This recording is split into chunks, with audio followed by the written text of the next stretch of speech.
কি এমন বিশেষ আমল আছে তোমার, আমার একটু বলো, আমি ওই আমল করে জান্নাতি হতে চাই। আল্লাহু আকবার।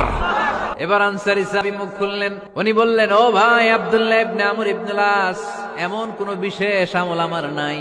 হালাল পন্থায় রুজি করি, ব্যবসা করি, নামাজের সময় নামাজ করি, রাতে এসে ঘুমিয়ে যাই, ফজরের আগ দিয়ে উঠে তাহাজ্জুদ করি, সময় মতো জিকির আজকার করি, কোরআন তেলাওয়াত করি, কিছু দান সদকা করি। সবাই যা করে আমিও তাই করি, স্পেশাল কোনো আমল আমার জীবনে নাই। তবে আব্দুল্লাহ ইবনে আমর ইবনে আস, শুনে রাখো, একটা কাজ আমি প্রতি রাতে করি, হয়তো বা এই কারণেও বিশ্বনবী আমার ব্যাপারে এমন ঘোষণা দিতে পারে। আব্দুল্লাহ বললেন, ও আনসারী সাহাবী, কি কাজ তুমি করো? এবার আনসারী সাহাবী বলতে লাগলেন, প্রতি রাতে যখন আমি আমার বিছানায় ঘুমোতে যাই, আমি কারো ব্যাপারে কোনো রাগ, কোনো হিংসা, কোনো ক্ষোভ অন্তরে নিয়ে ঘুমাতে যাই না। ওই দিন যার সাথে যা হয়েছে সবাই রে মাফ করে দিয়ে মিটমাট করে একটা প্রশান্ত অন্তর নিয়ে আমি বিছানায় ঘুমাতে যাই।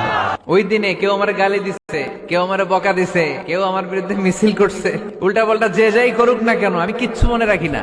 আউবি ইলা ফিরাশি, আমি এমন ভাবে আমার বিছানায় যাই, ওয়ালাইসা ফি কলবি হিকদুন আলা আহাদ, এমন অবস্থায় আমি শুয়ে পড়ি যে আমার হৃদয়ে কারো ব্যাপারে, আমার হৃদয়ে কোনো ক্ষোভ নাই, কোনো হিংসা নাই, কোনো অহংকার নাই, সব রাগ ক্ষোভ ভুলে গিয়ে সবাইকে ক্ষমা করে দিয়ে আমি বিছানায় ঘুমাতে যাই।